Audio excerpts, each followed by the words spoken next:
do I have a motion to adjourn from our special meeting? All right, we are now adjourned from our special meeting. Mr. Van Meter, are you ready for the evening?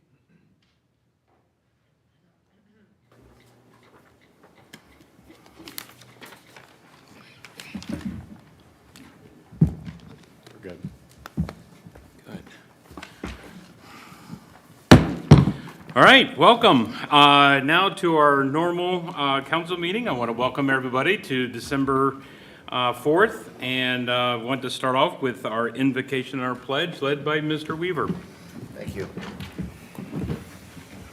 During this holiday season, let us remember, too, those who have no festivity, those who cannot share in the plenty, those whose lives are more affected than our own by war, oppression, and exploitation, those who are hungry, sick, and cold.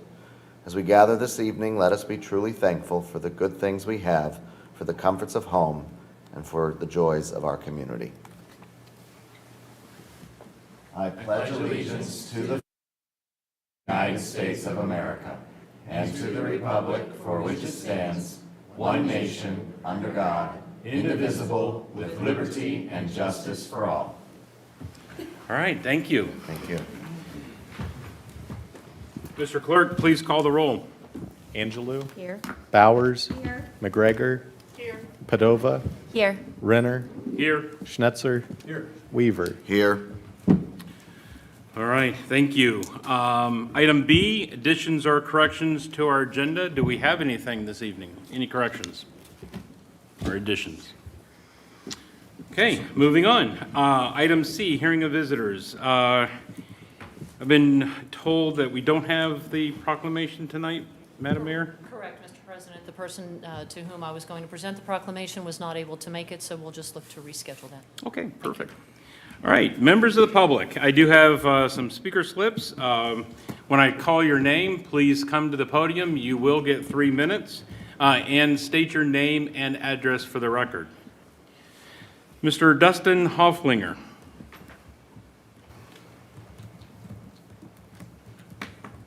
Hi, good evening. My name is Dustin Holfinger. I live at 3098 East High Street, Springfield, Ohio, 45505. And I'm the State Government Relations Director for the American Heart Association. I'd like to thank you all for the opportunity to weigh in on an ordinance that would require every store that sells tobacco and/or vaping products to apply for a retailer license.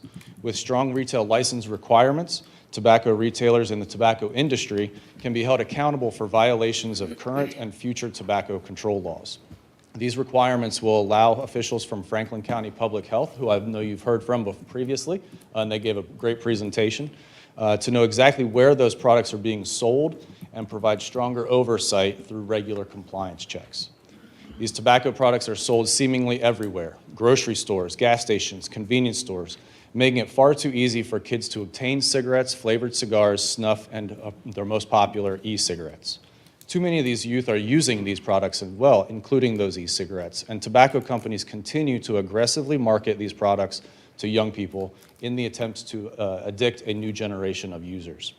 We applaud the City of Gahanna and Councilwoman Padova for wanting to do more to keep these dangerous and addictive products away from your children. A strong tobacco retail licensing program will reduce that youth access to the tobacco products by ensuring compliance and enforcement of state laws that will reduce the use rate.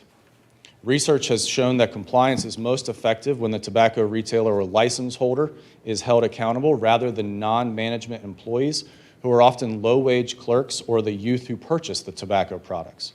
We appreciate that the penalties listed in the ordinance for this evening for underage sales are levied upon the tobacco retailer or license holder, with penalties escalating for each violation and the final penalty of revocation of the license.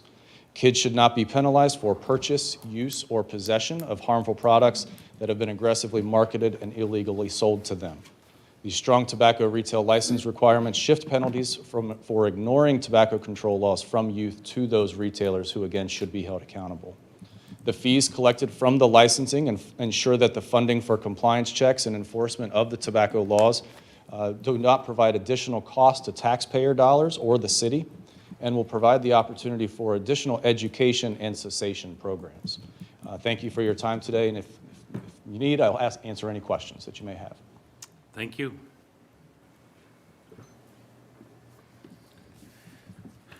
Kathleen Marin.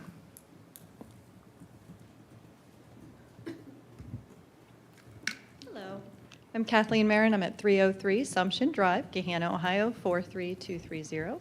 I'm here today for the support of the proposed policy to implement, a tobacco retail license. With so many retailers in close proximity to the high school that sell tobacco products, the TRL made to help deter these establishments from selling to minors.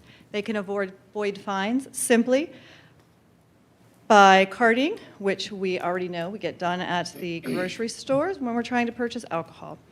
Requiring a TRL does not cost the city or taxpayers anything. The license pays for the implementation and the enforcement. Thank you. Thank you. Connie Spear.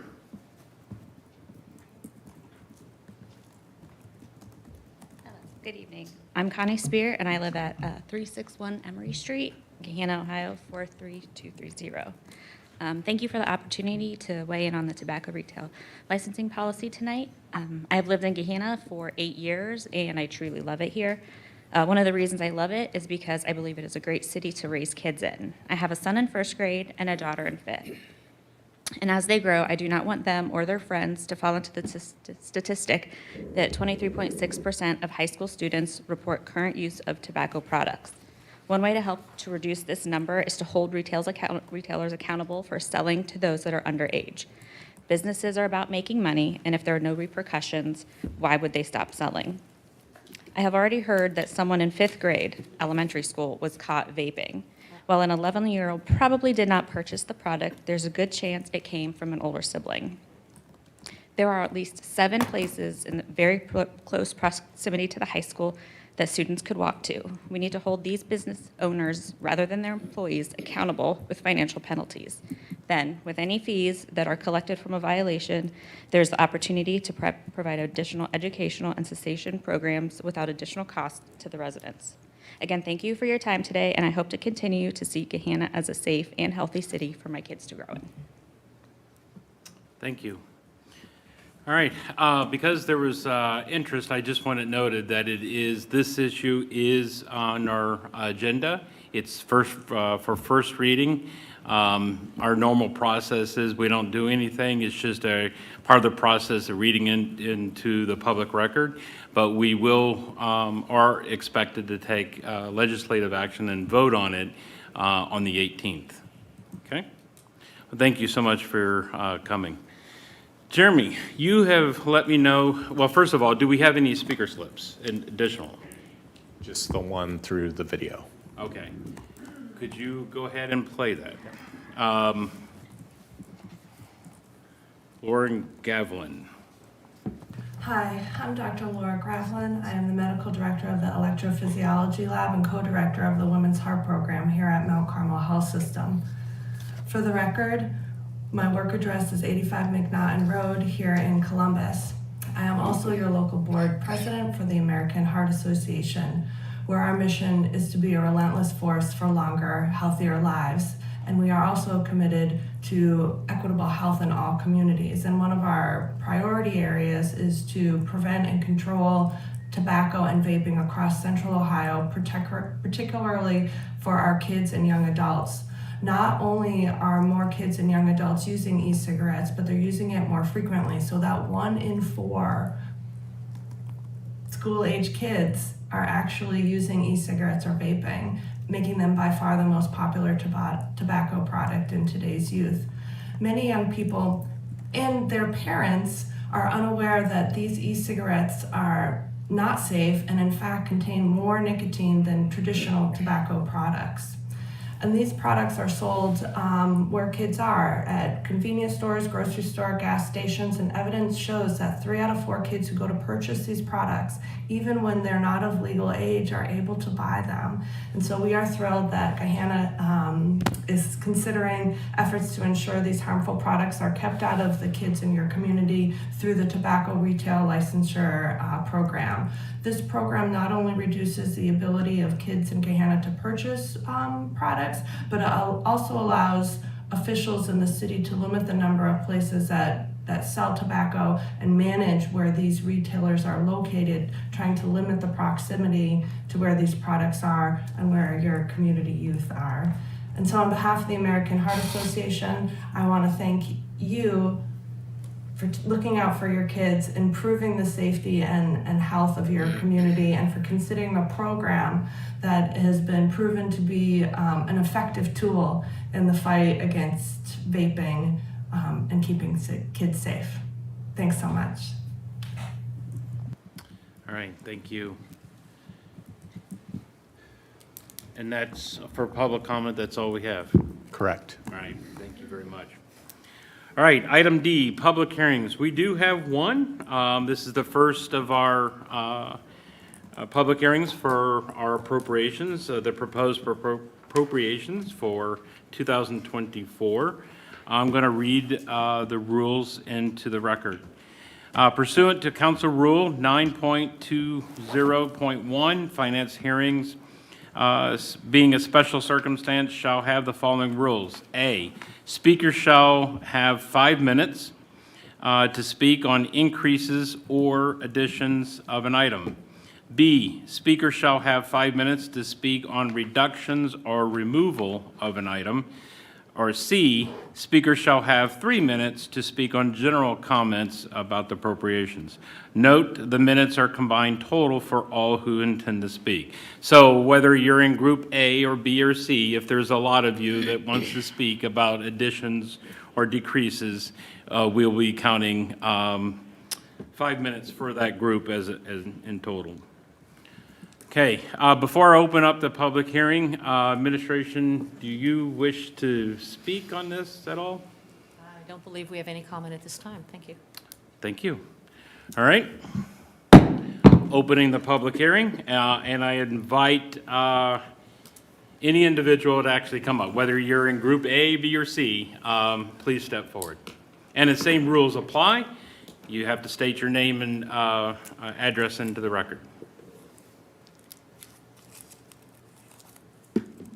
Okay, going once, going twice. No one wants to speak on the appropriations. It's early and it's also Christmas season. All right, closing the public hearing. Thank you. Item E, consent agenda. Do I have a motion to pass the consent agenda as published? So moved. Have a first by Mr. Snetzer. Do I have a second? Have a second by Ms. Angelou. Any discussion about our consent agenda? Okay, Jeremy, please call a roll. Schnetzer? Yes. Angelou? Yes. Bowers? Yes. McGregor? Yes. Padova? Yes. Renner? Yes. Weaver? Yes. All right, thank you. Consent agenda is passed. Item F, we have ordinances for introduction and first reading. I'm going to read these into the record. We're not taking any other legislative action on these. Ordinance 71, 2023, an ordinance adopting Chapter 737 of the Gahanna Codified Ordinances to establish the tobacco product sales licensing program. Ordinance 80-2023, an ordinance to make appropriations for current expenses or other expenditures of the city of Gahanna, Ohio during the fiscal year ending December 31st, 2024. Ordinance 84-2023, an ordinance authorizing the mayor to enter into an amended agreement with Gahanna Community Improvement Corporation, CIC, and the city to further define use of funding. Ordinance 85-2023, an ordinance amending Gahanna Codified Ordinances, Section 133.02, purchasing procedures. And finally, Ordinance 86-2023, an ordinance amending Gahanna Codified Ordinances, Section 161, municipal income tax. All right, item G, correspondence and actions. Mr. Clerk. Nothing this evening. All right, my council colleagues, do we have anything under correspondence and actions? All right, thank you. We're moving along. Item H, Representative, CIC Community Improvement Corporation. Mr. Weaver, do you have anything for us to report? I do, Mr. President. Thank you. The CIC met on Tuesday, November 21st at 8 a.m. We are joined throughout the evening by Emmett Kelly of Frost Brown Todd as a guest. We reviewed our financials. We anticipate a real estate tax bill coming soon of $105,000. Tax returns were filed by Leppert and Company. More info on that hopefully in December. The CIC authorized Director Hammonds to negotiate an amendment to the CIC's contract with the city, which was discussed at committee last week and is coming back to committee, as folks are aware. We also received some updates from the Departments of Planning and Economic Development, including that there is a workshop being held at Planning Commission on Wednesday concerning a proposal by Sheets for a gas station. I will note that is a workshop. An application was also submitted to the Central Ohio CIC for a grant to assist with receiving demolition dollars for future development needs. Our next meeting is slated for Tuesday, December 19th at 7:30 a.m. at the Golf Course Clubhouse, and that is for all of council, and still stands that way, correct? Correct. And may I make a request that Councilwoman-elect Jones be invited for that as well? It is an open meeting, it's a public meeting, so she's welcome to attend. Thank you. And as always, minutes can be found at GahannaCIC.com.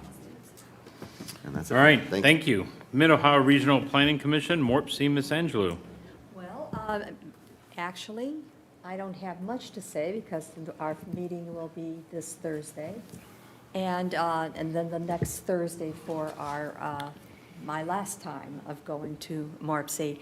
My good friend over here, Jeremy, has done a beautiful job of putting some things that we talked all about. That'll be right there on your things. So that's all I have. I will have something the next week. Okay, very good. Mr. Weaver, do you have anything to add about? I did, thank you. The Morpsey Regional Policy Roundtable met last week. We were joined by Caitlin Fleece, Assistant Policy Director in Governor DeWine's office.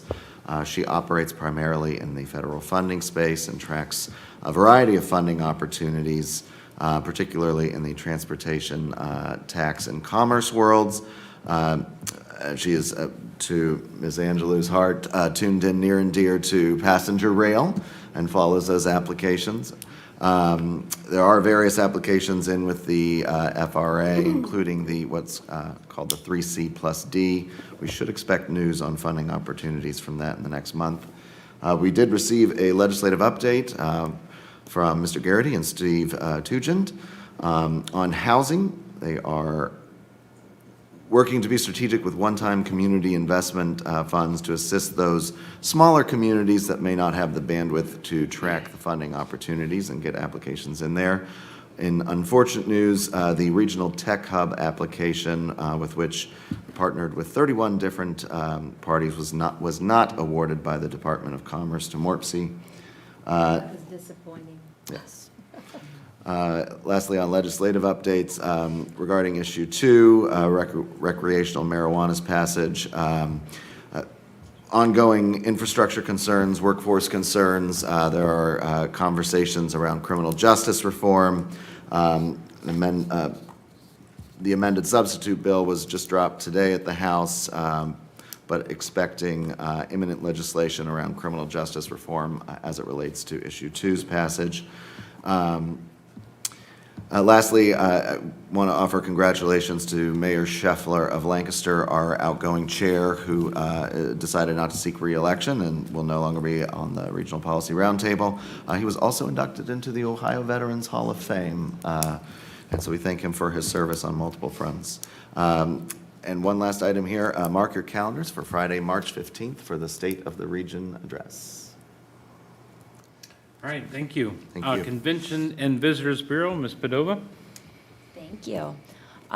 Visit Gahanna hosted the Santa Race 5K on Saturday, and there were 400 racers in attendance. The CVB and Futurecom Technologies are offering the Santa Hotline from now until Christmas. And Santa has different messages each day, so families are encouraged to call daily and hear what Santa has to say.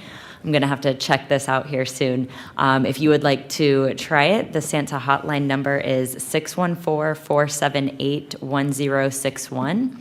And it can also be found on Visit Gahanna's Facebook page. So again, 614-478-1061. So call and let Santa know what you want for Christmas there.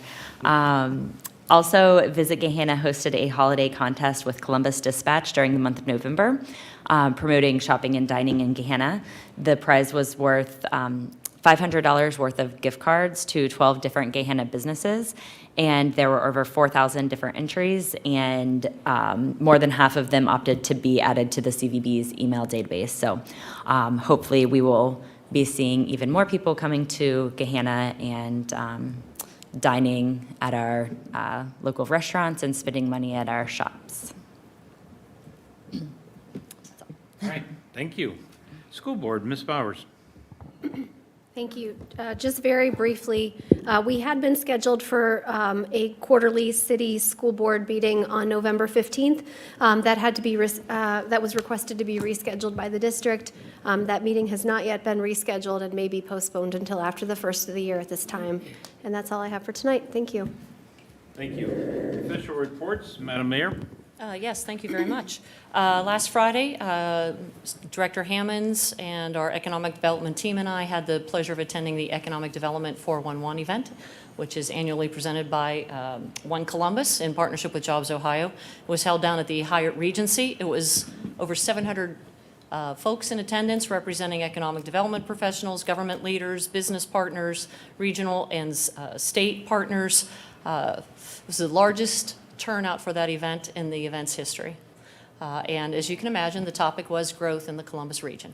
So the topics ranged from building transportation infrastructure to state funding opportunities and the best way to maximize those opportunities, community and housing development, talent, attraction and retention, et cetera. So fantastic conversations, great speakers. Look forward to continuing the dialogue and taking advantage of some of the resources that were shared with us that day. Also had the pleasure of attending the Governing Essentials for Elected Officials, which was presented by the Voinovich Academy for Excellence in Public Service at Ohio University.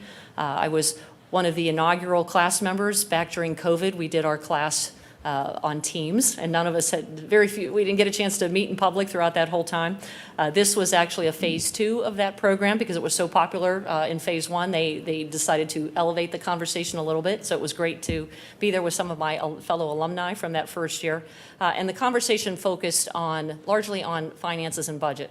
So it was a morning from 9 a.m. to 12 p.m. We talked about budgeting processes, best practices in finance and budgeting, as well as ways to maximize outside funding sources, everything from SIB loans to TIFs to municipal bonds, how those work, et cetera. So again, fantastic conversation, and I highly recommend it, whether you are just a first-year elected official in the public service sector or whether you have been around for many years. There is always something to learn. It's a great opportunity to talk with fellow elected leaders from around the state.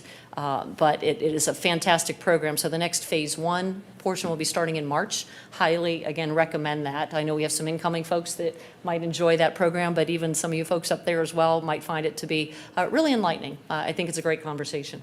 Also wanted to announce that Corey Weibensinger, our Senior Deputy Director, has been appointed to the Veterans Advisory Committee through the ICMA.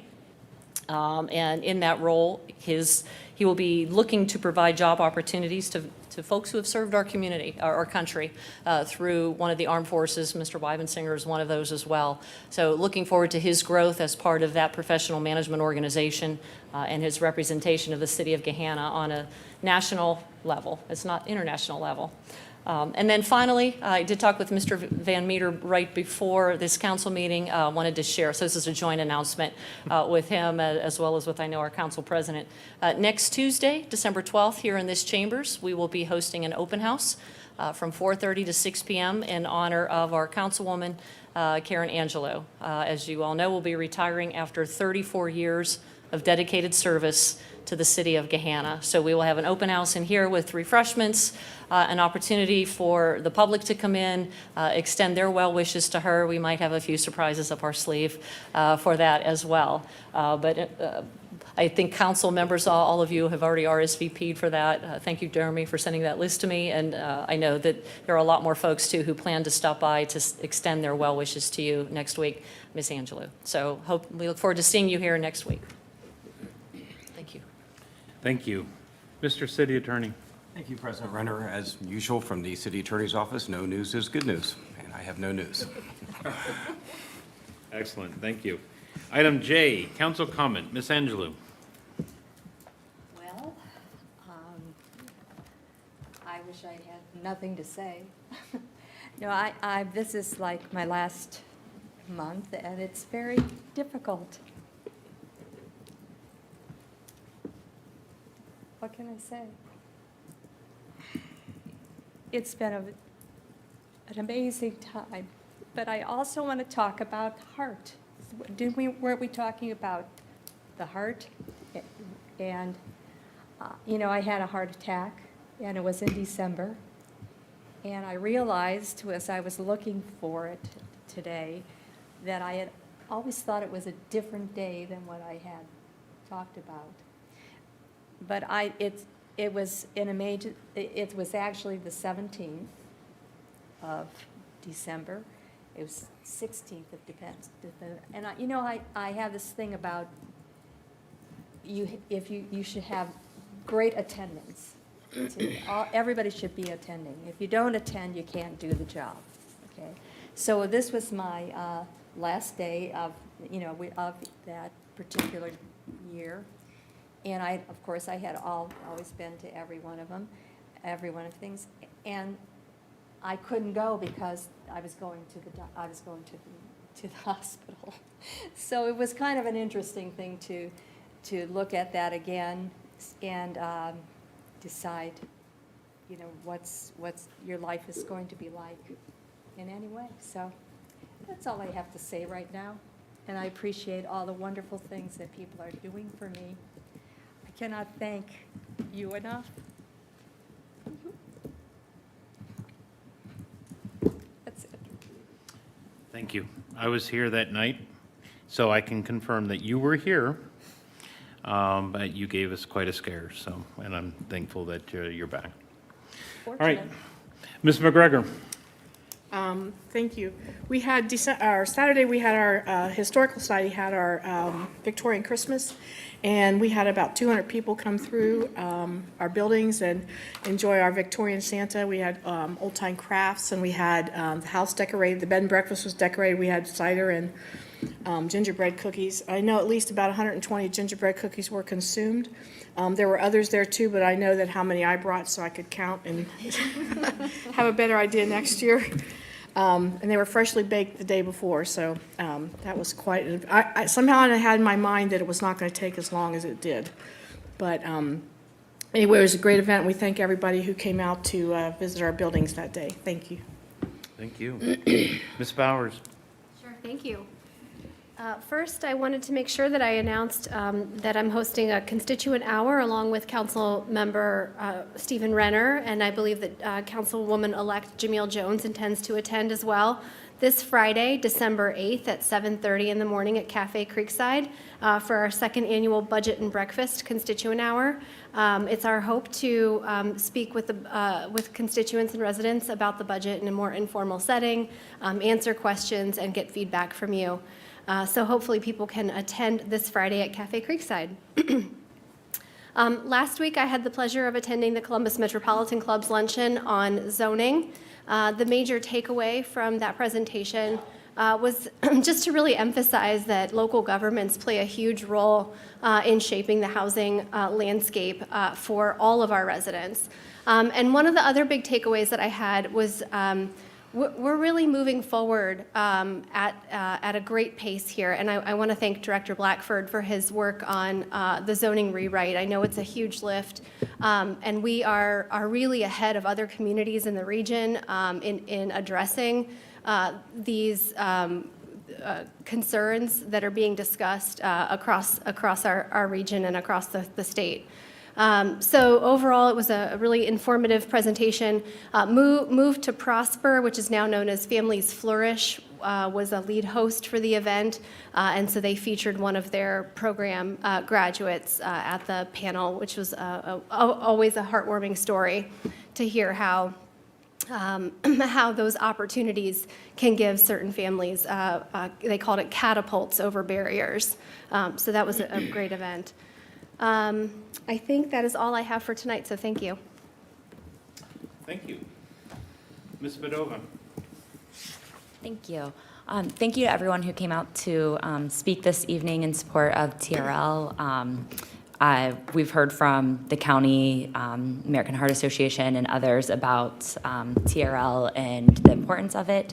But to me, it's always important to hear from our residents as well and hear their support of that. So thank you to everyone who came out this evening. Myself and some other CVB board members are hosting our, I think we can call it an annual now since it'll be our second year, Ugly Sweater Happy Hour next week on December 13th at Edison Brewing from 4:30 to 6:30. So come out and wear your ugliest sweater and help us raise some money for Gahanna residents in need. There were some ugly sweaters last year. There were some ugly sweaters last year. And any council members or also mayor, city attorney, if anybody is interested in judging those sweaters, please let me know. All right, thank you. Mr. Snutzer? Nothing from me this evening, Mr. President. Thank you. Thank you. Mr. Weaver? Thank you, Mr. President. I'll be very brief. I also want to thank all of our guests who offered comments in support of the tobacco retail licensure legislation. Looking forward to council taking action on that in 2 weeks' time. Thank you, Mayor, for that announcement. I would like to add my congratulations to Mr. Weibensinger on his appointment and thank him for his service on multiple fronts. So, appreciate it. Congratulations. Lastly, I would also echo the mayor's comments on the OU Voinovich Schools program on governing essentials. Councilmember Padova and I are both alums of that program, so it's a fantastic educational opportunity and a resource for local elected officials. So, thank you. That's it for me, Mr. President. Thank you. Is the head of that, or who teaches that, is Colonel Johnson? Jay Johnson? Yes, Okay. Amazing guy. he is. All right, I have a couple of comments. Ms. Bowers, thank you so much. You put it on my radar, and I did not get to actually see, but we can't overemphasize enough. The Columbus Metropolitan Luncheon is knob zoning America's new redlining. I think that's actually a very pivotal discussion in Central Ohio, and I think it actually has a key to how we actually attack some of the zoning issues in the greater Central Ohio, but also in Gahanna. So I think not everything I agree, but I think there is actually some keys there. So thank you for bringing that up. It's important. The only other thing that I have is that I just ask our residents to be thoughtful and mindful about items that you put out on social media about the city. Make sure that you have your facts, and don't leave out pertinent information as well, because that's also equally important. This thing, no one's trying to hide it. It was mentioned, the workshop. Sheets is actually having a workshop. This is the developer interested thing. This is not the city of Gahanna. But it's actually going through the very legal process, because everybody has the right to buy and sell property, especially in the commercial arena. So stay tuned, engage. That's most appropriate. Reach out and understand, but please, for the love of everything, as we're trying to fight misinformation, please be careful and thoughtful about what is posted. And that's all I have. Do we have a move to adjourn our normal meeting? So moved. Okay, picking right up. Mr. Finance Director, do you wish to play musical chairs, or what would you like? No, this works. Okay. I forgot this one more. Mr. Van Meter, we're good to go? Yes. All right, thank you. So with that, let's commence City Council Finance Committee meeting for December 4th, 2023. We just have one item on the agenda for this evening. However, it's a bit of a doozy. Continued discussion for the fiscal year 2024 proposed budget. I have 3 pages worth of questions. I'll let the administration get settled in a little bit, but I'll just read them right off the sheet as received. This attachment can also be found on the agenda, and we'll cover them one by one. I'll ask the question, we'll wait for the administration's response, and then I guess if council members would raise their hand if there's any necessary follow-up. So with that, everybody ready to begin? See some heads nodding? Okay. So the first one is just kind of under the general government section. I believe these pages 27 and 40 through 41 are the reference items, but the question is regarding the Capital Improvement Fund and the 3 major special revenue funds that receive the income tax revenue. Please be prepared to discuss the revenue sources, as it seems there is more than just income tax. Follow-up question is, what year's funds are used for the current year of operational expenses, and what is the transfer out line item? Furthermore, what amount of these funds are used for salary and benefits, materials and supplies, and contract services? And the ask is if you can give those breakdowns for 2022, 2023, and then the proposed 2024. So I know that's a bit of a doozy. Joanne, is that you? Yep, that would be me. Okay. So we'll first talk about the other revenue sources. So all 4 of those funds also receive their respective share of penalties and interest associated with income tax. That goes in as fines and fees. On the engineering or the public service fund, there are also engineering fees that are collected in that fines and fees. For the public safety fund, that accounts for the school resource officer program. So there are charges for services to the schools for those SRO officers, so you'll see that as charges for services within that fund. The Parks and Recreation Fund charges for their programs and activities, so pools, golf, so on and so forth. That's also represented as charges for services within that fund. On occasion, you might have grant funding that comes in. None of that has been planned for 2024, and that would typically be in the Capital Improvement Fund. So those are all the other revenue sources besides income tax. Good on that. The next question was what year's funds are used for the current year of operational expenses. So for 2024, the plan is to use all the revenue that's coming in for 2024 towards operational expenses. Those funds are only to be used for operations by ordinance and by the levy passed by the voters. So that is all just operational expense. So all revenues, and then I think each of them is using a small portion of their on reserve fund balance for 2024. What is a transfer out? So the only fund that has a transfer out is the public safety fund. This is related to police pension costs. So we do have a property tax levy that goes into the police pension fund, but it's not enough to cover the full cost of police pension. So this transfer out of the public safety fund represents the additional cost of that police pension. So it's transferred to that police pension fund to pay those costs. The breakdown, it's actually in your book. So I'm just going to refer you to the appropriate pages. So on page 115 is the Capital Improvement Fund, and that shows the breakdown by type of expense. And then on pages 134 to 137 are the 3 special revenue funds that has the breakdown by those cost categories: salaries and benefits, materials and supplies, and so on.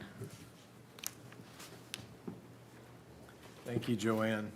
Anything from council as a follow-up to, I guess that was several questions there. Could you repeat I got 115. Could you repeat the other page numbers? 134 to 137. And that's the year-over-year breakdown of the special revenue funds, correct? Correct. All right. Thank you. Anything further from council on that one? Yeah, I just have a, Yeah. Mr. Renner, then Mr. Weaver. sorry. So thank you, Joanne. Thank you so much for describing all of those. So if I understand what you said, the future income tax that's coming in to those 3 special funds are moved over and used up for that year's operational expenses, right? Correct. So what And- we're planning for 2024 is what we're planning on spending. Right, correct? exactly. So, okay, so what if you don't realize the funds, or they don't come in as you predict? What happens? So it would depend on how severe it is. So thinking back to pandemic days, when we realized that we were going to be short on revenue because of the pandemic, we got together as an administration, did various projections to determine how short we were going to be on revenue based on the projections that we ran, and came forward for a reduction to appropriations. Absent it being a severe case of revenue not coming in as planned, we would look to use more of that unreserved fund balance. And then as we move to the future year, would determine, is that the new benchmark? Are we expecting revenue to come in under as it did?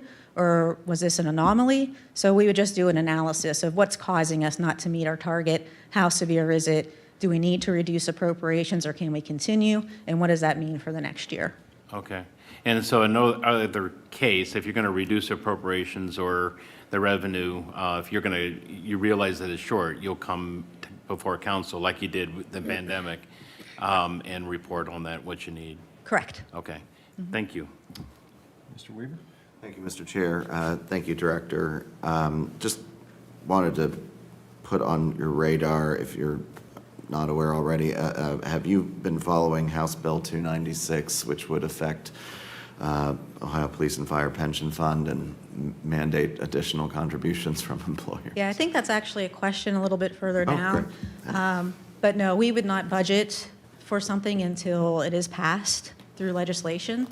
And there's already additional legislation coming about on the heels of that also. So we're just keeping an eye on it, watching as it's moving through the House, seeing what amendments are kind of made.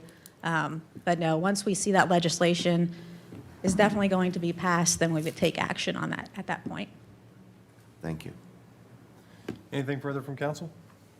All right. Thank you, Joanne. So the second question, again, just taking them in order for reference, this can be found on page 33. Investment income is currently at a cycle high and expected to fall after fiscal year 2024 as interest rates normalize lower. Are there any estimates of the magnitude of the dollar decrease expected in 2025? Yep, so I'll hit on kind of both of those a little bit. So the early predictions are that those rates are going to decrease gradually through 2024, and the early on for 2025 is that we'll probably see those bottom out at about 3%. So Red Tree, who is our investment advisor, they kind of did a 5-year projection for me, taking that gradual decline into account.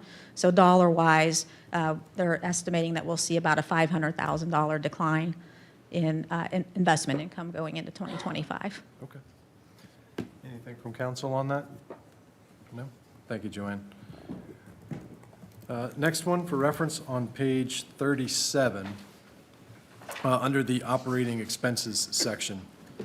Very specific here. The fifth sentence suggests water and sewer fees by the city of Columbus are increasing by 9%. The question is that a typo, or what are the services and total amounts being referred to in that note? So that is us purchasing water and sewer services from the city of Columbus. Early on, before Columbus had its rate-setting meeting, we anticipated there would probably be about a 9% increase based on discussions that were preliminary. Once they did have their rate-setting meeting, it ended up being 10%, 5% water and 5% sewer. I don't know if you remember when Corey gave his little presentation on the rates for Gahanna, and the big driver was those increases coming from the city of Columbus. Thank you, Joanne. Anything from council on that particular topic? So it's 5? I mean, it's 10? Yeah, 5% water, 5% sewer. Okay, so it's not the 90. Okay, thank you. Ms. Bowers, did I see your hand go up sheepishly? No. No? Okay. All right, perfect. Anything from council on, okay. All right, shaking of heads.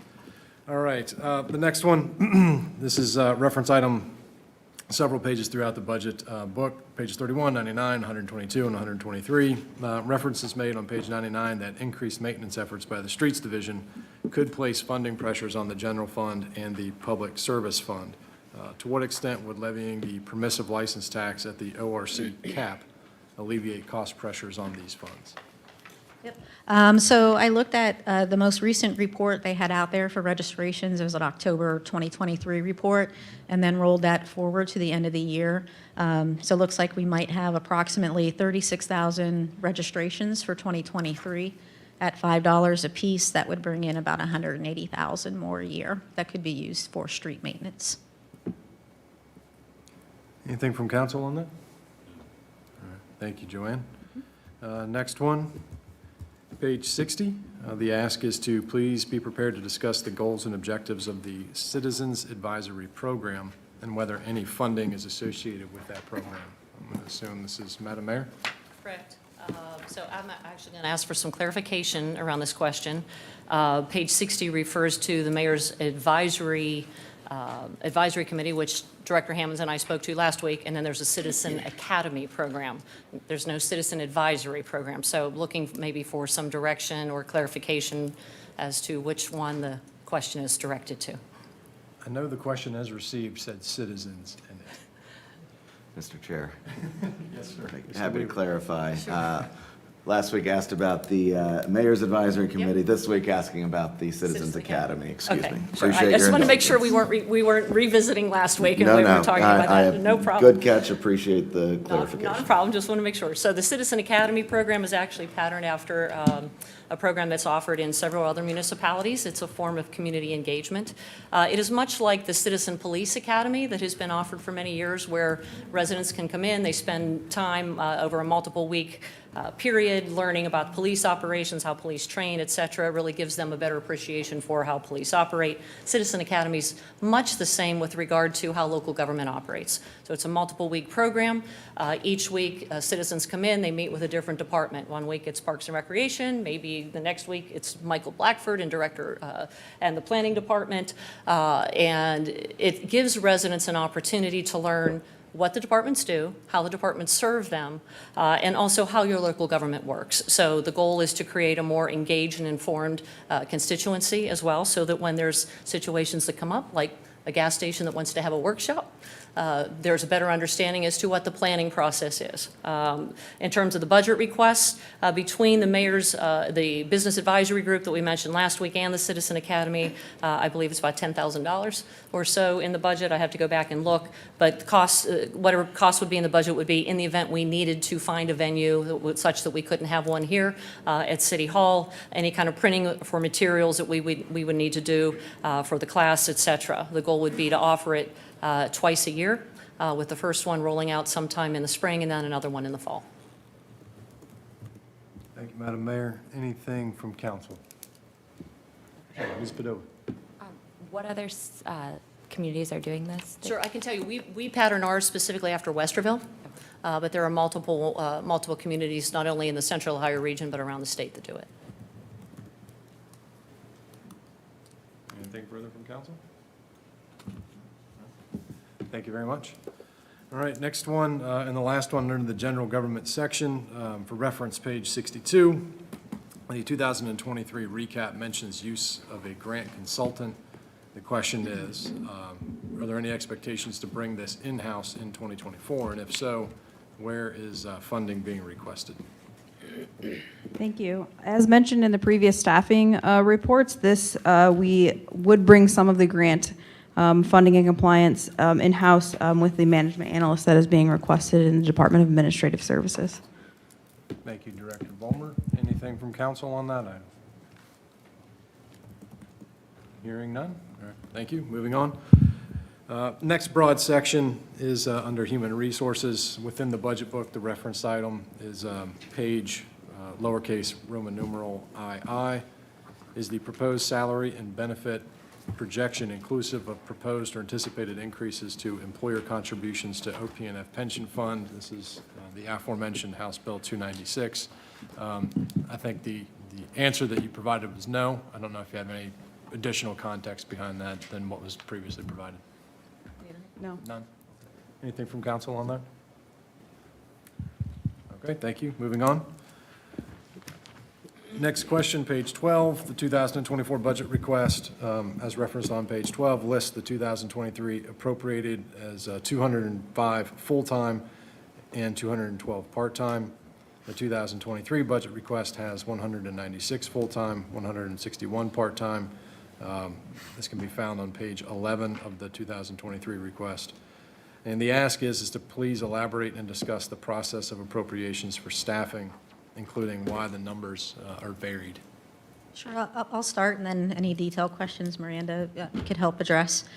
So basically, the staffing is completed, like for 2023, it would have been completed in August of 2022. So we put that forward. As the year goes, we consistently analyze what's going on. We still have vacancies we can't fill? Why can't we fill them? Maybe we don't have the right candidates. So we'll go back to each department and relook at what that staffing was. For 2023, there actually was a change done during the year. As you may recall, that actually resulted in an amendment to our salary ordinance also. That was passed in like June of 2023. So we had a plan for 2023 that we had established August, September. As we went through the year, we were analyzing and realized that maybe we needed to make some changes. Things just weren't playing out the way we anticipated. Thank you, Joanne. Miranda, anything to add to that? No? Anything from council on that particular question? Mr. Chair. Mr. Renner? Yeah. Thank you for helping clarify that. But what is the number, what is the number of staff of full-time, part-time, as it currently stands right now, that's appropriated? That's appropriated for 2023? Correct. That would have been the amount that was captured on that page in the 2024 budget book. So that would have included those changes that we made during 2023. So that's the appropriated count. Now, there are still some vacancies there. So Understand. and also, we increased our seasonal pool. So in August of 2022, and that's included in that part-time, we again weren't sure about how was the season going to still be impacted, not only by COVID, but by the fact that there was a large shortage in staffing. But as we started to do the season for 2023, we realized that we were able to do a full season of Parks and Recreation, so our seasonal count also went up based on what we had originally planned once we got into the season and realized we're doing good, and we actually have people that we could bring in and retain for those seasonal positions.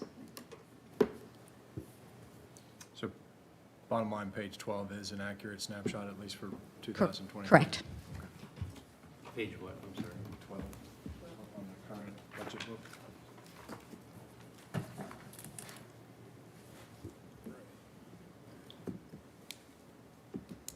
The 205 and the 212, right, Joanne?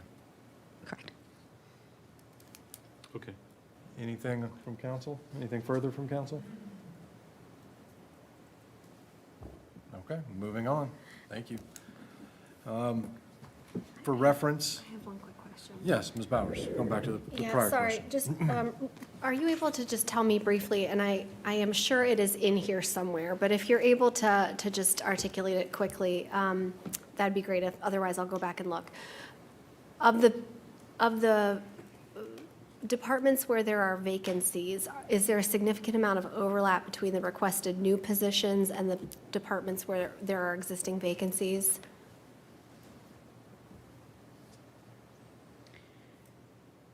You mean current vacancies, like today? Yeah. One moment.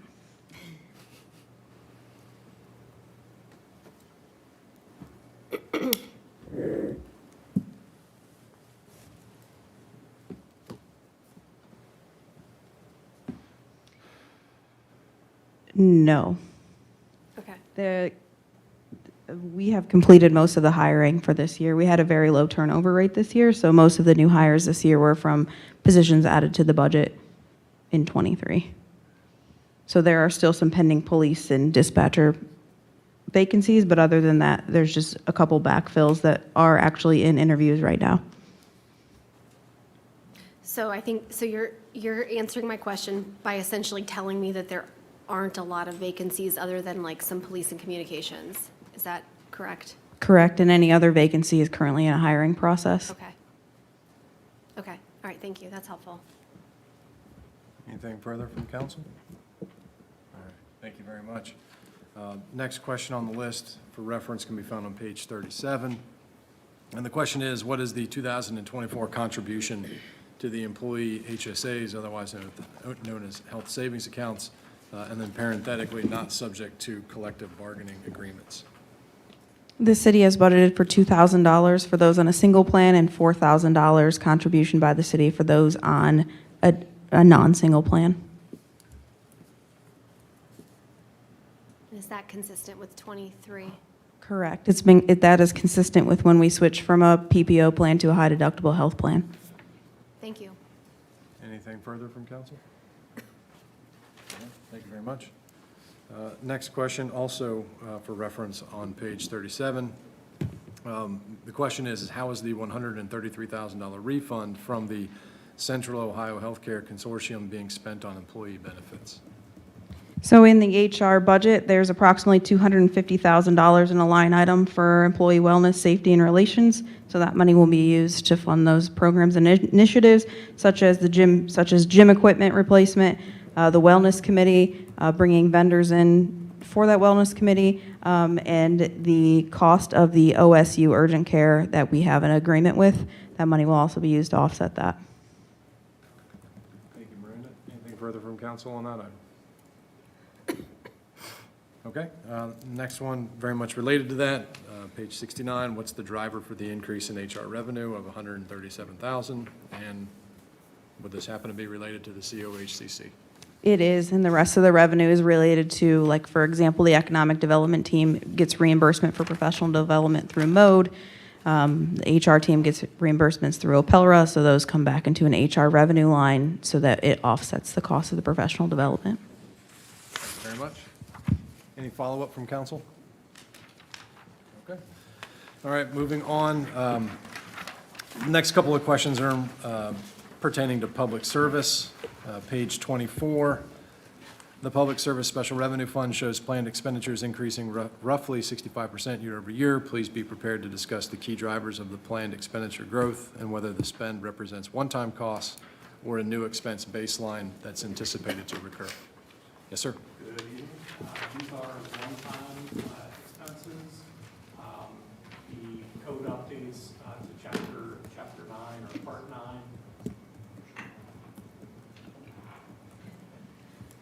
These are one-time expenses. Code updates to part 9, streets and utilities section of code to coincide with the planning and zoning efforts in part 11.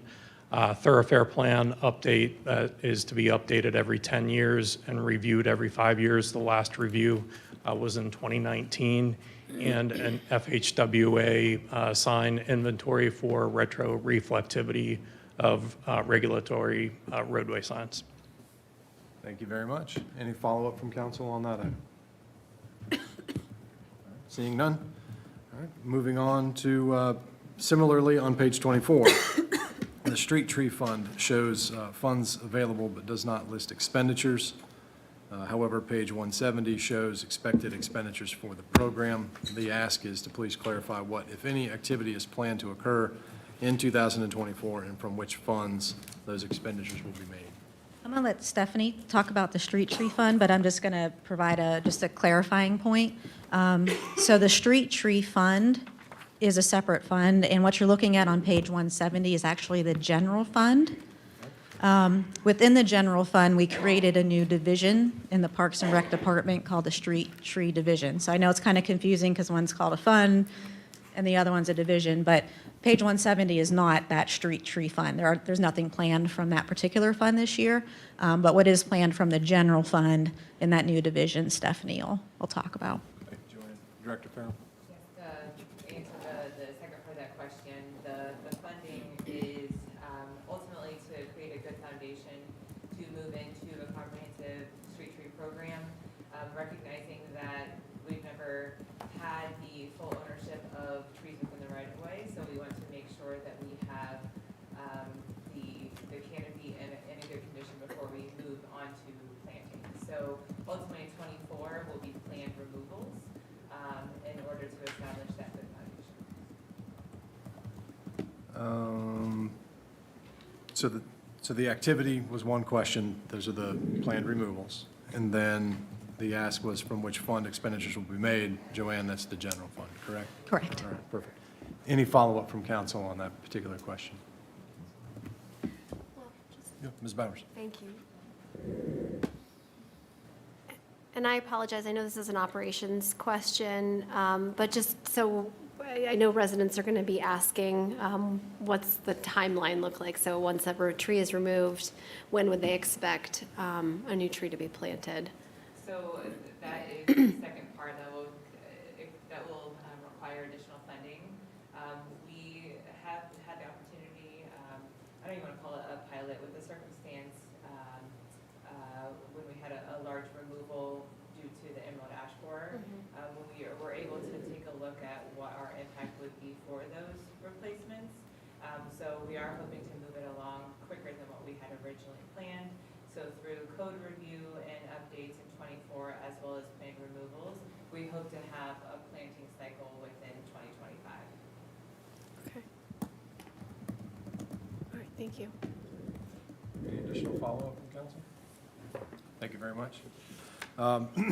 Staying on page 24, but moving more into Parks and Recreation, the ask is the Parks and Recreation Special Revenue Fund shows planned expenditures increasing roughly 25% year over year.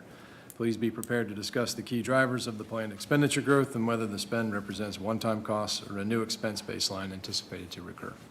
Director Farrell, I'm assuming that's you. Yes, that's me.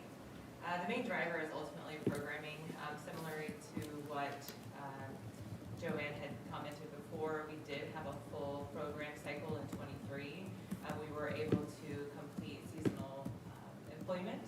And then also through the Parks Master Plan, we were able to identify expanded services that were important to the community.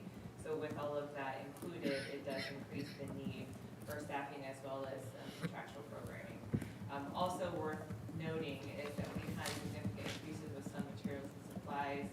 Just for a particular comment, chlorine in itself went from, in just 1 year, $1.90 a gallon to $3.75 a gallon.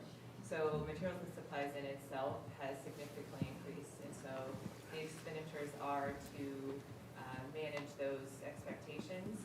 Also worth noting is that the revenue was also increased based off of those programming levels. So you'll see both of those change in concert with each other.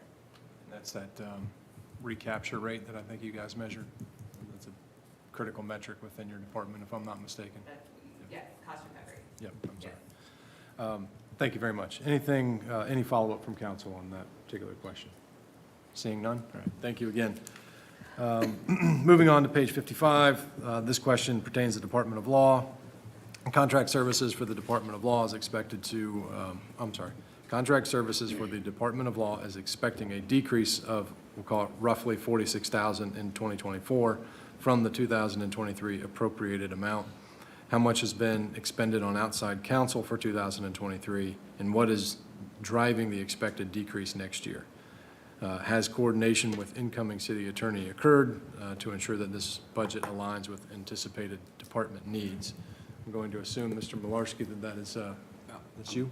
Going to defer to Director Burry for the first part of this question. Yeah, I'm going to start with the decrease. So in 2023, we had a settlement agreement with a former employee. We're not anticipating that for 2024. So that was the decrease from 2023 to 2024. Mr. Malarski. Also, I'd like to add that these contract services, we have been routinely under budget for at least the last 3 years. Last year, at the end of the year, we had $40,000 left in that account. Currently, this year, there's about $101,000 in that account, which will be rolled over. So there's going to be ample funds in that account for next year. Plus, the other thing you got to keep in mind is I finally got things the way I want them, and we haven't been getting successfully sued. I do not foresee any lawsuits coming next year, so I think that the budget's going to be in good shape. Thank you, sir. Any follow-up from council on that particular question? didn't hear a response to the second question, to the final question. Is there any coordination? So the ask is the question is has coordination with the incoming city attorney occurred to ensure that this budget aligns with the anticipated department needs? No one's reached out to me concerning the budget. When I put the budget together, and was at the end of September, beginning of October, with Director Burry and Director Vollmer, we went through this and figured it out. I know when I took over, I didn't have any say in the budget. That's how it normally is, because I had no idea what the budget would be for a city attorney, since I'd never been one before. So that hasn't happened at this time. Thank you, Mr. Malarski. Any follow-up from council? Seeing none. Next on the list, Department of Planning, for reference, page 103. The need to refresh the land use plan has been mentioned in workshops and elsewhere. Can this be included with funding requests for other plans? Mr. Blackford. Good evening, Michael Blackford, Director of Planning. I'd say we're probably a little premature at this point in time. I didn't touch the I saw you. Thanks, Tom. Appreciate that. Michael Blackford, Director of Planning. What I was saying is I think we're a little premature at this point to be looking at a land use plan update. Land use plan and zoning code are so intertwined and so related that my suggestion would be let's get the zoning code adopted and then implemented. And that's probably going to take really a few years to kind of see development, see how it matures, kind of look at what's working and what might need to be tweaked. So I could see in maybe 5 years us needing to do a refresh. It's probably a refresh and not a total redo. But yeah, thank you. Thank you very much, Director. Any follow-up from council on that particular question? All right, seeing none. All right, I'm going to leave this on for the next one. Noted. Okay, next question pertains to the Department of Economic Development. For reference, page 86. What is driving the $95,000 increase in contract services? Please identify a breakdown of contract services requests. And then generally, how does the requested budget for the department meet the identified priorities? And how does it address the identified challenges? So Director Hammonds actually is out ill today. I can share in the interim that the increase in his budget is for the economic development strategy, which I believe has already been identified under previous budget presentations. So that's what the increase is for.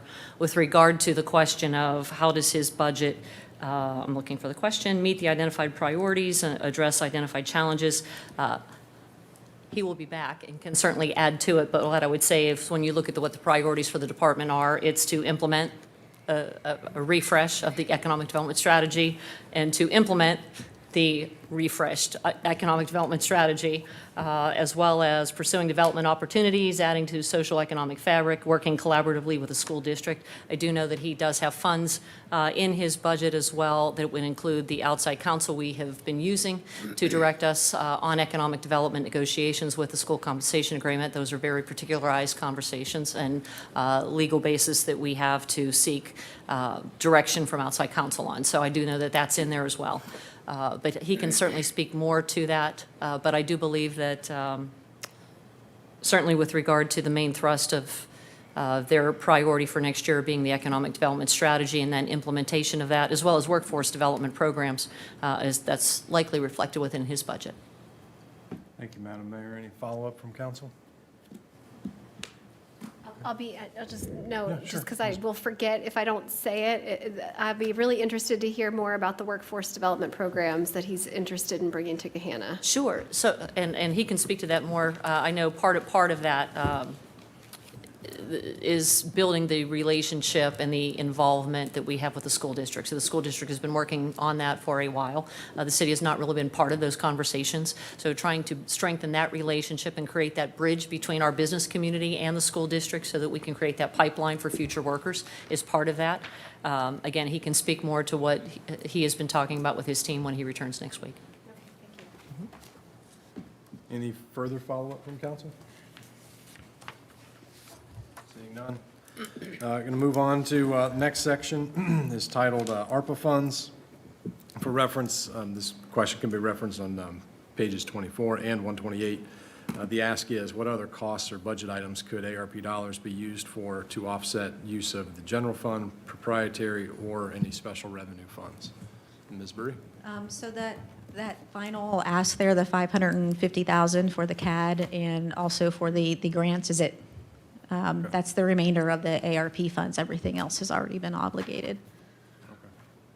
And obviously, those are permitted uses, but I guess the way I interpret the question is, are there any other permitted uses? So basically, the way that they changed the guidance for the non-entitled units of government is it's lost revenue for us, so we could use it for any governmental purpose. However, the CAD is already in process. This would represent the second year, so if it doesn't come from here, it's going to have to come from another fund anyway. Understood. Any follow-up from council? Thank you very much. Next question pertains to the opioid settlement fund. For reference, page 24 in the budget book, the ask is the opioid settlement fund earmarked for a project or expense? And then as a follow-up, what was the total settlement amount received by the city? And if more than the fund balance, please explain how the funds were utilized. So we have not used any of the opioid settlement money yet. The $6,258 represents the 2022 amounts that were received. For 2023, we received about $28,070. And these are to be used for a very specific purpose. So I think we're still deciding what program we might want to, or what direction we might want to take this in. It has to be evidence-based, forward-looking strategies, programming and services used to expand the availability of treatment services, develop, promote, and provide evidence-based substance use prevention strategies, provide substance use avoidance and awareness and education, decrease the oversupply, and support recovery. So deciding what direction our community really needs us to go in is going to take a little bit of time, and I know public safety and the city attorney have been discussing the potential best uses for those funds. Thank you, Director. Any follow-up from council?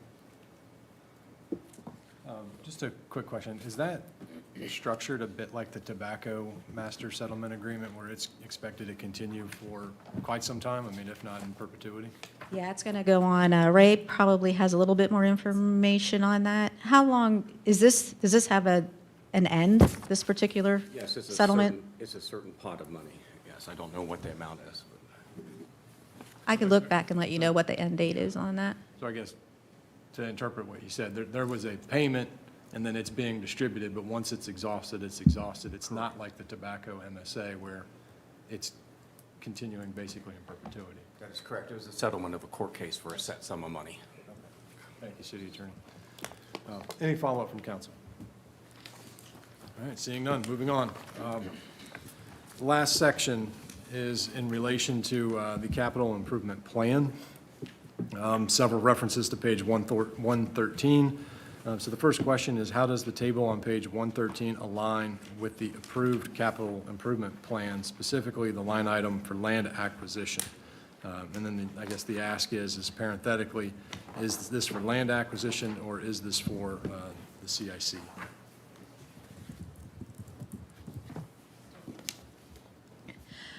So yes, that is for the land bank program. Okay.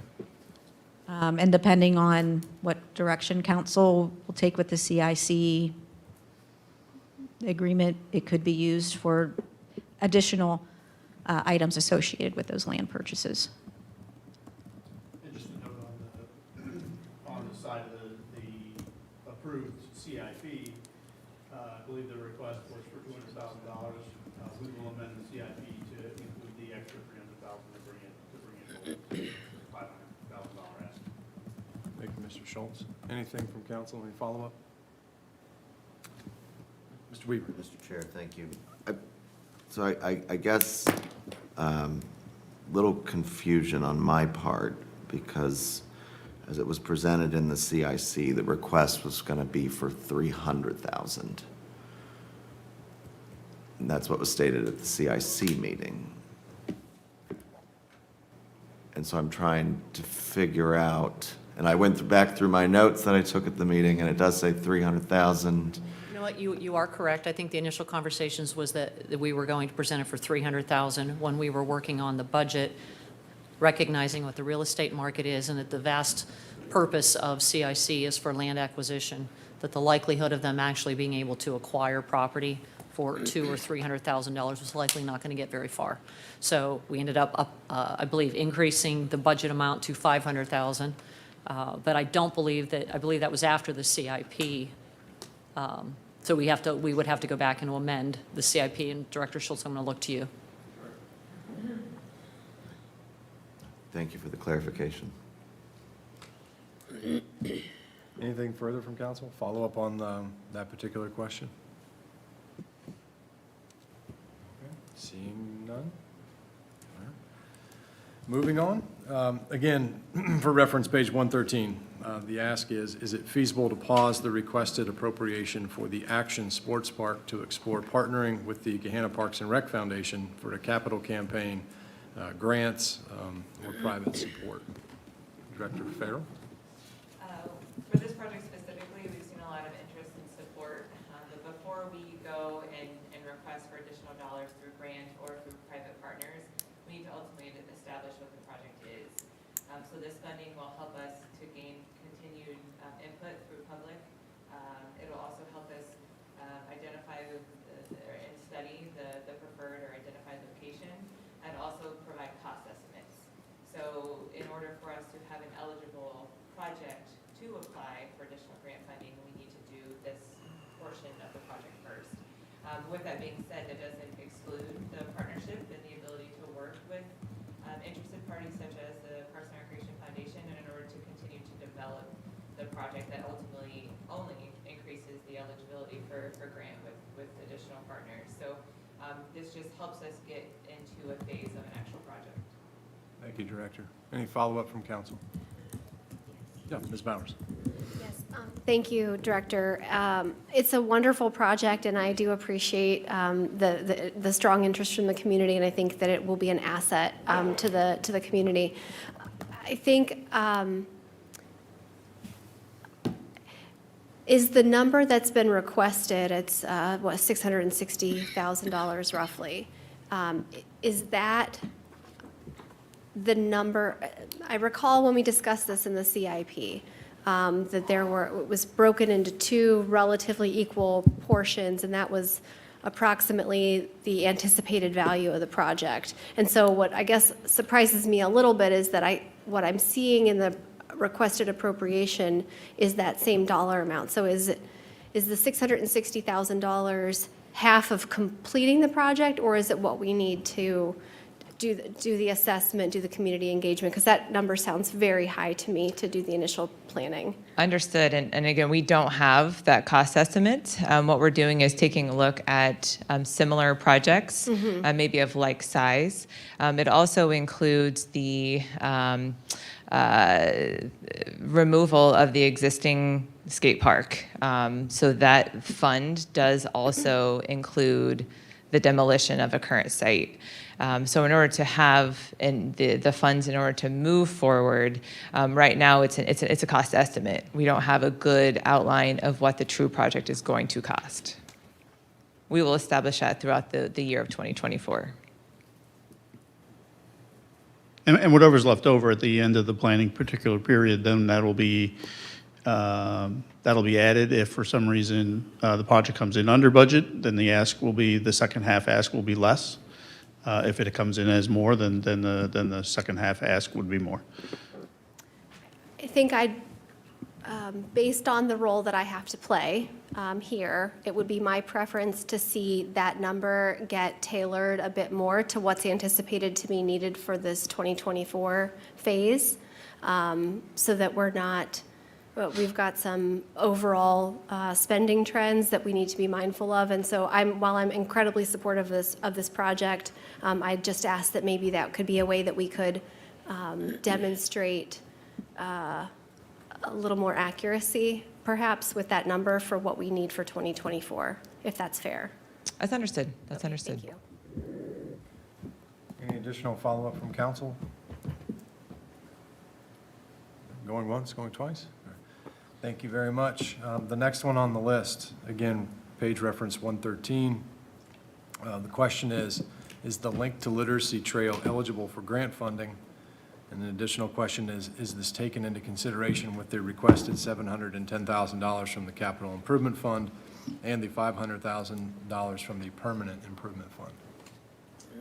Director Farrell again. The Link to Literacy Trail is eligible for grant funding. We actually went after a resolution from council to apply for the Clean Ohio grant trail funding. That is an outstanding application that we expect to understand by the end of the year if we were awarded. The funding, the $500,000 that's referenced is taking that grant into consideration. So the $500,000 is the grant? That is the max award that the Clean Ohio Trail funding is eligible for. And that would flow through the Permanent Improvement Fund? Is that That's why? correct. Okay. All right. Anything from council? Any follow-up? I just want to make sure I understand this correctly. So is this 710 what you are estimating it to cost, and then the 500,000 is what the grant could be? So the full is 1.2 Okay. million. The 500,000 is, if awarded, would come from alternative funding. Okay, thank you. You're welcome. Any follow-up, any further follow-up from council? So my question is I think to the outside, observer, $1.2 million seems like a lot for a fairly small section of trail. My understanding is this traverses a waterway. Bridges are notoriously expensive. Do you care to, just for the record, anybody that might be viewing, kind of elaborate on all of what goes into doing something like that? I think there's even like floodway studies that are parts of these types of things and all that stuff. It just drives up the cost. Yes, there's actually 2 waterway crossings. So that does increase the funding, and then ultimately, 1 mile of trail you can equate to about 1.5 million. That's with no bridges. So building trails is not, it's an expensive feat, but we definitely have seen a lot of support. Trails overall have been expressed in the community as something that they want and need. So that's why we're putting a lot of effort into continuing to build those trail connections. Thank you, Director. Yeah, I think it's noted by almost everybody up here on this dais at almost every public opinion survey we do. Like the top desired thing is always more walkability and trails. Year in and year out, it seems study after study proves that. So thank you, but as you said, they're not cheap. Sorry, any additional follow-up from council on that? Nope, okay, moving on. Again, from page 113, the question is where are the interactive speed warning indicators planned to be placed in 2024? And then secondarily, is this expected to be a multi-year program requiring funding in subsequent years? Yes, sir. Chief Spence. So the speed indicators that we've mentioned, we plan to draw pretty tight parameters around the deployment of those signs, primarily on locations that are very difficult for us to have effective speed control measures. One is Clark State Road, the approach into Gahanna. We only have about a couple hundred feet of the roadway that's within our jurisdiction. We tried deploying our speed signs and a number of other speed mitigation efforts, and it's essentially ineffective because we only control a very brief portion of the roadway. The curvature, the lack of right of way off the side of the roadway for placement of temporary signs, it just compounds the difficulty of controlling or mitigating speed. That's one location. Another one, Hines Road on the west side, especially the southbound lane, which is actually most of that is within the city of Columbus's jurisdiction. We still get the speed complaints. So those are two locations that we've identified. Obviously, speed's the number one residential concern. We can't, have these signs everywhere that somebody perceives a speed problem in the neighborhood. We have other mitigation efforts, our speed sign, our ability to do volume and speed surveys through our stealth stat equipment, enforcement measures, all of those things that we can put to play in residential neighborhoods. But these roadways and these signs would be an effective deterrent in those very limited circumstances where the other methods just aren't practical. And those are the electric signs that The flash. electronic flashing, they're usually equipped with radar. There's several different variations. Obviously, we would, once, should it be approved, we'll get into which would be most effective, and it might be a combination of an illuminated sign, or it might be a radar sign, just depending on that approach and that specific roadway that we're trying to address. And Chief, is that a multi-year program, or is that just? Right now, again, we would have very strict contours on how we would deploy those. Right now, it's just to address those. We have a third problem location, and that's the approach of 62 into Gahanna from the north, from New Albany. The placement of that sign's a little more difficult. So those are the three locations that we've identified. I can't foresee another one, maybe West Johnstown Road, but the bridge mitigates a lot of speed coming into the city there. So Thank you, sir. those are the locations. Appreciate that. Any follow-up from council on that? Yes, Mr. Weaver. Thank you, Mr. Chair, and thank you, Chief Spence. So I think I had in my mind, we were talking about the deployment of the temporary ones that are on a trailer, and so this would be for a more permanent fixture. These would be fixed signs that are powered. They're in use in other communities. New Albany is probably the closest one that has the illuminated signs. Thank you for the clarification. Any further follow-up from council? Thank you again, Chief. The penultimate question that I have on the list here, page 113, the CIP lists the Hannah to Headley Connector Trail as receiving the bulk of the anticipated funding in 2027. The question is the initial $150,000 being requested with the anticipation of an eligible grant award that would accelerate this project date sooner or earlier? Director Farrell. The boundaries of the Manor Home TIF include Headley and Hannah Parks. The production of that TIF allowed us to move that project forward.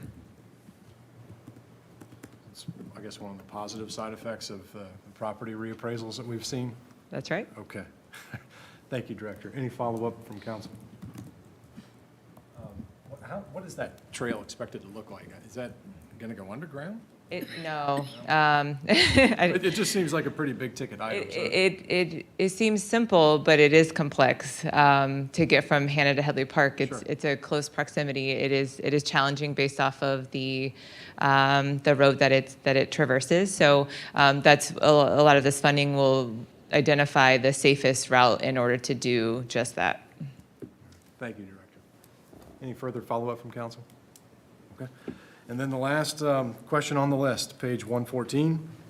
Generally speaking, which project areas are planned to be addressed with the roughly $900,000 spend in 2024 for stormwater system maintenance? Yes, sir. The short answer is that they're in the process of being identified. We hired a consultant to take our historical drainage inquiries throughout the city. We are mapping that information to have heat maps produced in conjunction with mapping our tributary boundaries so that we can do hydraulic assessments in those areas. And then upon completion of that work, we'll identify the areas that we'll target, we'll clean, televise. If there's any lining, point repair, condition assessments of the storm infrastructure, we'll do so. Thank you, sir. Any follow-up from council? So even without specific projects identified, I trust with, I guess, it seems every spring, we are aware that there's $1 million worth of stormwater maintenance to be done in the city. Okay. All right. Thank you. I appreciate that. So I guess that marks the end of our prepared questions. Our current calendar or current schedule is to have another committee next week on the 11th, and then presumably the budget, the appropriations ask would be up for vote on the 18th. I guess I'm always open to, special meetings if we need to meet sooner, but I'm going to turn that over to my colleagues to see if there's any appetite for doing so. I guess at some point we need to coalesce around what we're willing to fund. I certainly think tonight was beneficial from an information gathering standpoint, but I don't know that we've coalesced around anything yet. So I can be at anybody's service, whoever we want to carry this forward. Do we think one more meeting is enough? Do we need to meet later this week? Or we can...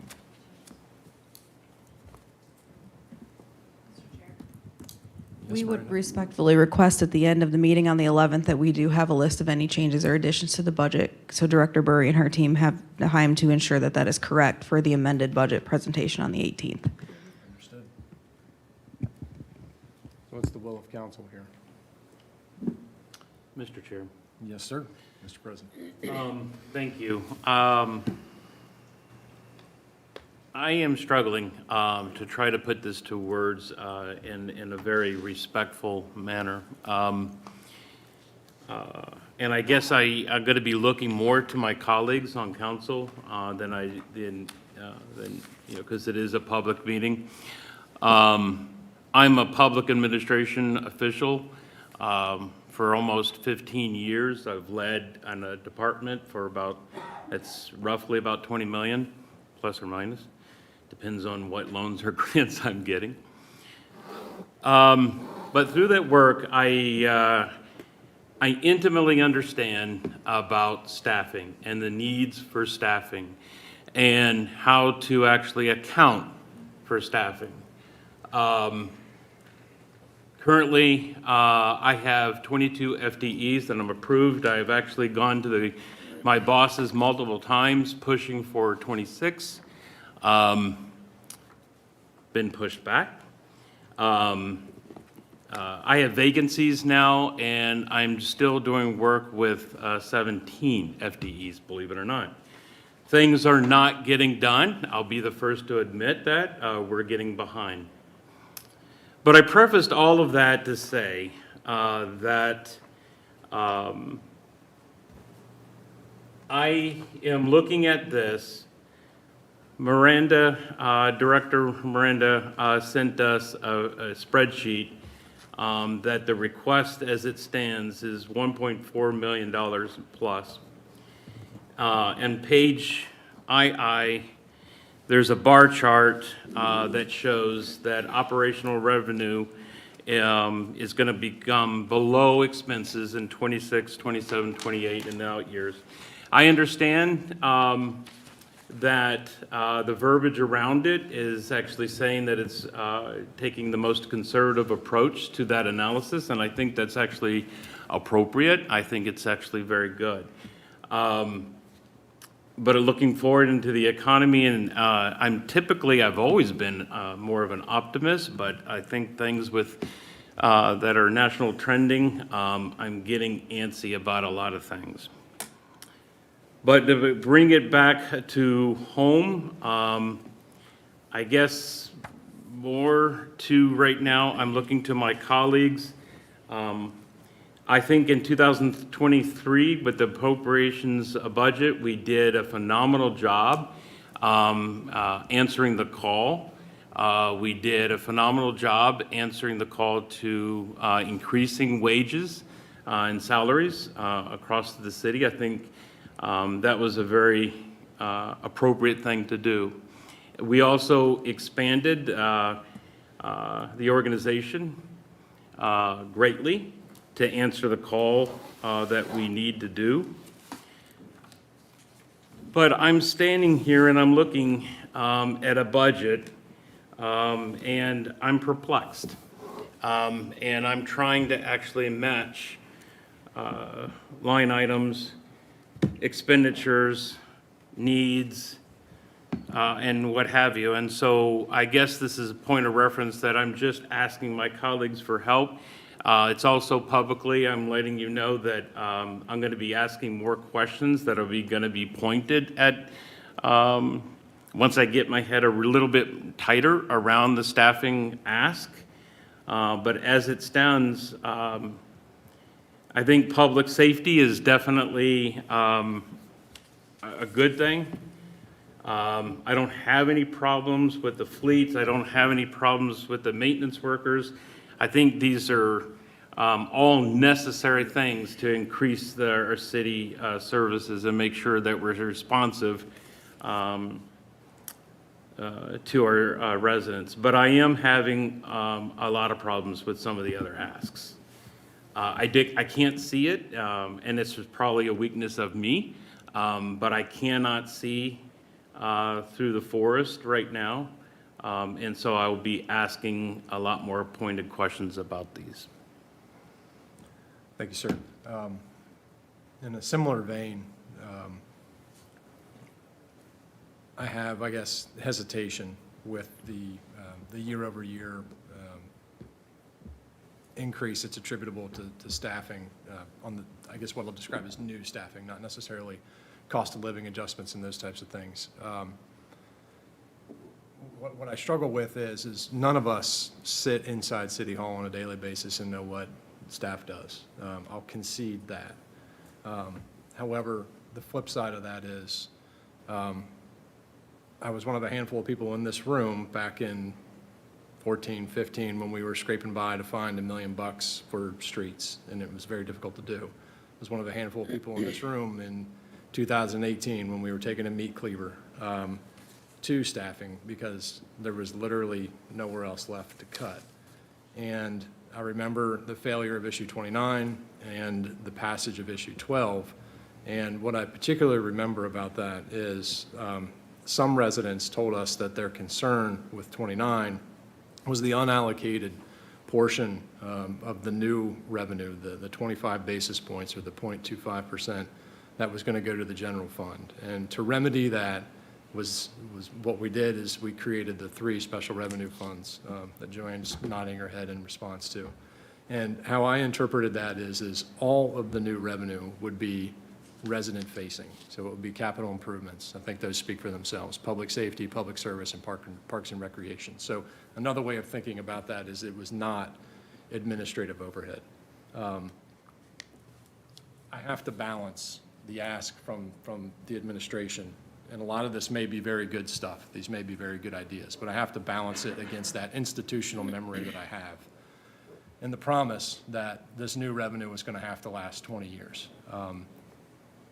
I don't want to sit here and necessarily go line by line and say that, you know, we approve this position and we don't approve that position. I think a better way to perhaps go about it would be to ask the administration if there's anything that is absolutely not necessary. If maybe 1 admin can be added instead of 2 and try that for a budget cycle. But that's just, you know, me kind of thinking out loud here. I don't know if that's an agreeable approach with my colleagues.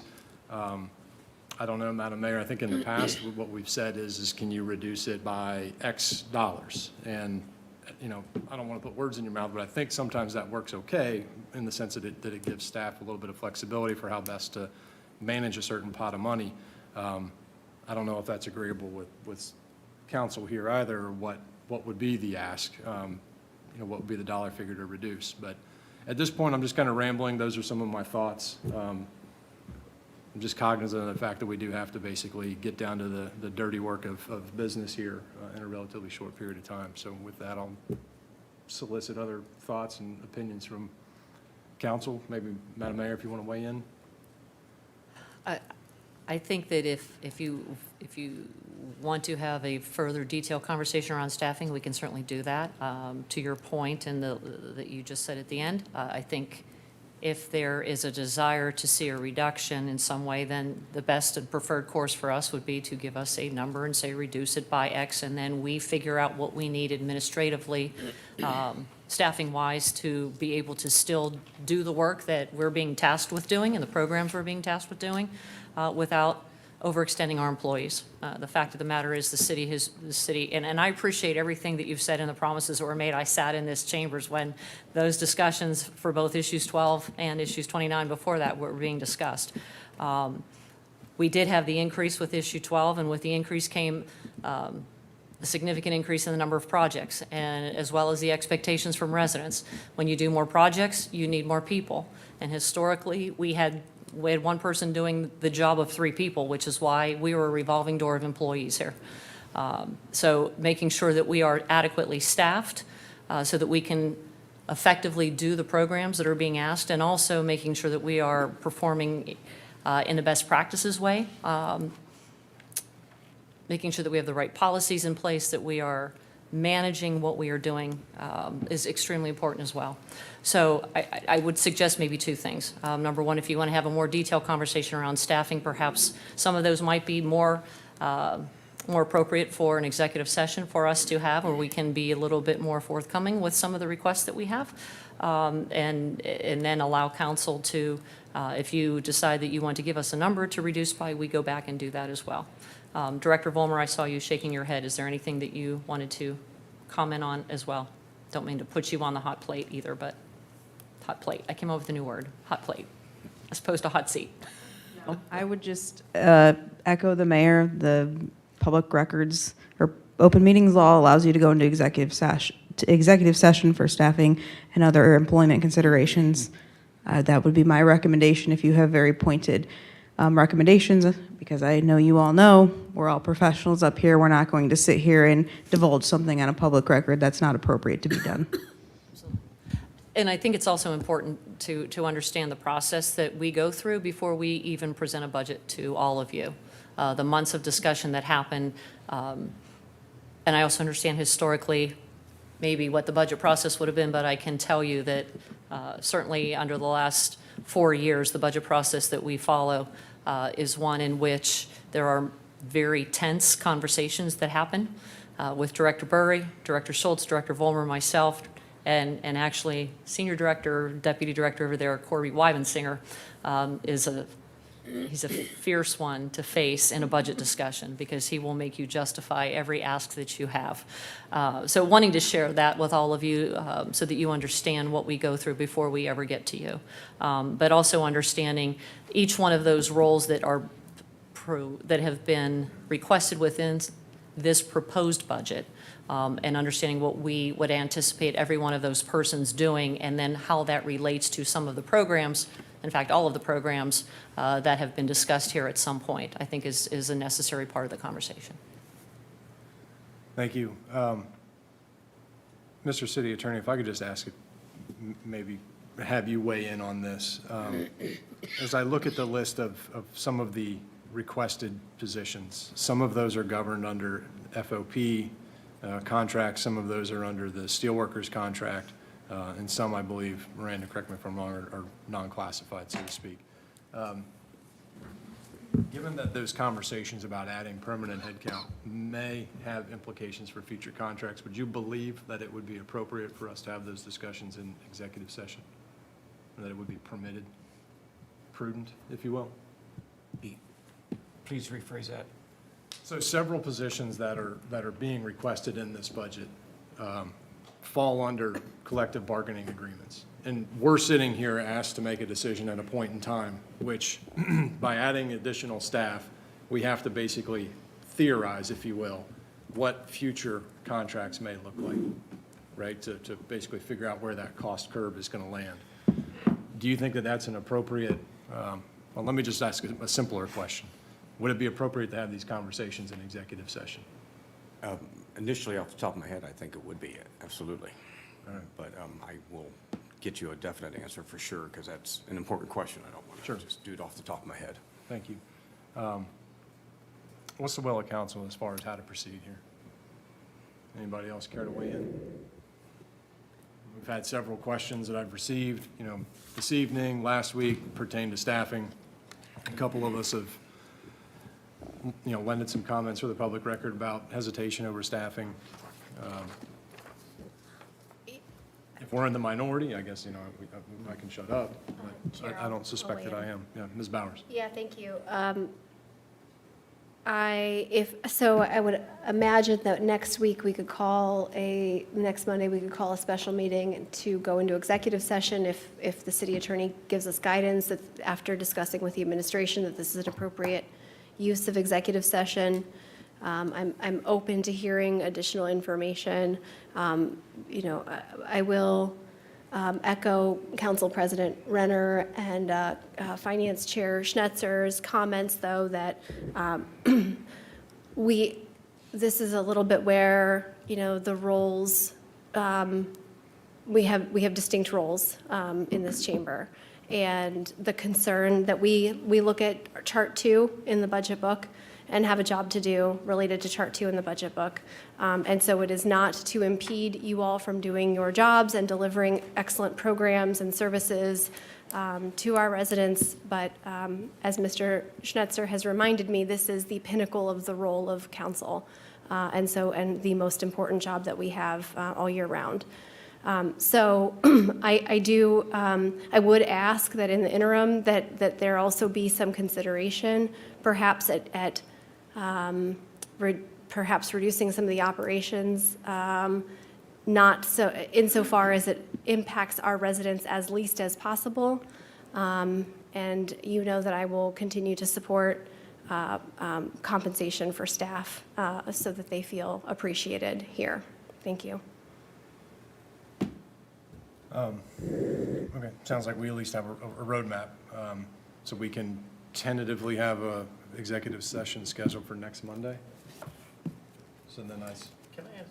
Yes, sir, Mr. Mayor. Just a point of clarification.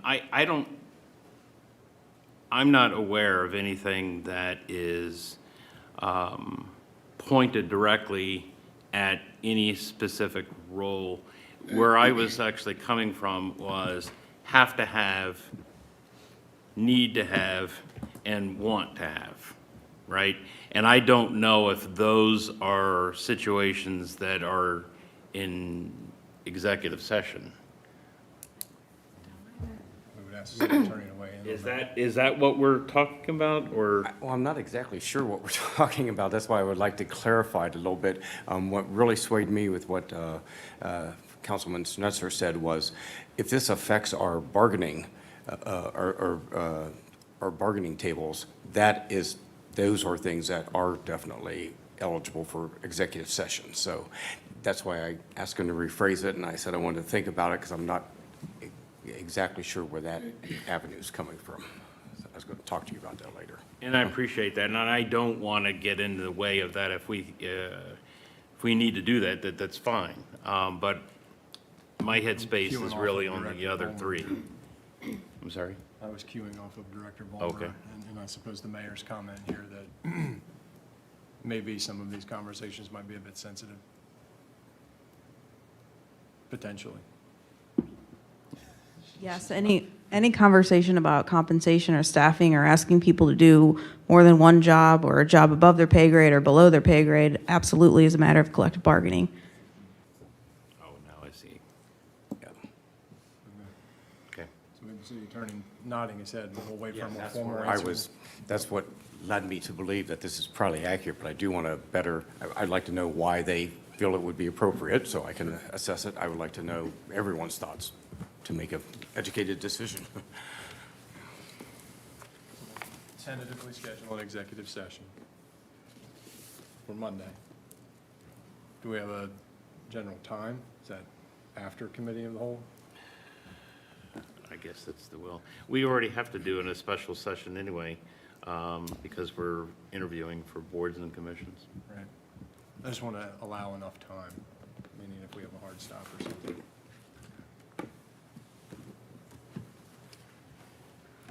Could we start at 6? And then if we need to go after the meeting, We can always suspend and come then back. we suspend it Sure. and go Yeah, back. That's a good point. Tentatively, let's do that. Okay. So then that leads me to how best to proceed with Finance Committee. So obviously, that will be, I imagine, a free-flowing conversation based on what's been discussed here. If there are any further questions about the budget, our existing process would imply having questions to me by Thursday at 5 p.m. for discussion in Finance next Monday. But again, that only gives us essentially 7 days later to incorporate any necessary changes in the budget to be up for a vote on the 18th. Do we feel like that's enough, or do we need to meet sooner? What's your thought?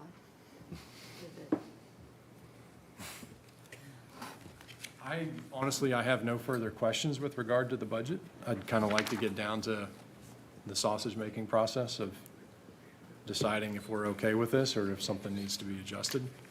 So, Mr. Chair, if I may. Mr. Weaver? Would it be helpful if we have, maybe not questions, but specific items that we either take issue or we'd like to see an increase or a decrease one way or another, to have those to you by when we would normally have our questions?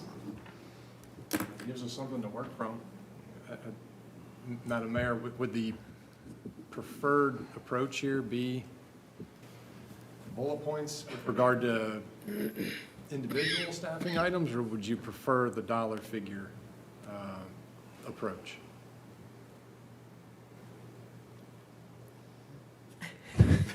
Brandon and I are looking at each other. You go ahead. And I guess that question is coming I think it's in- more dollar approach for us because we have to look at what our existing staffing levels are, what we're, whether we can shift or can't shift. We need to be responsive to you to be able to say, no, we need this position because of this, because otherwise we've looked at this, and that means we're having one person doing 5 jobs.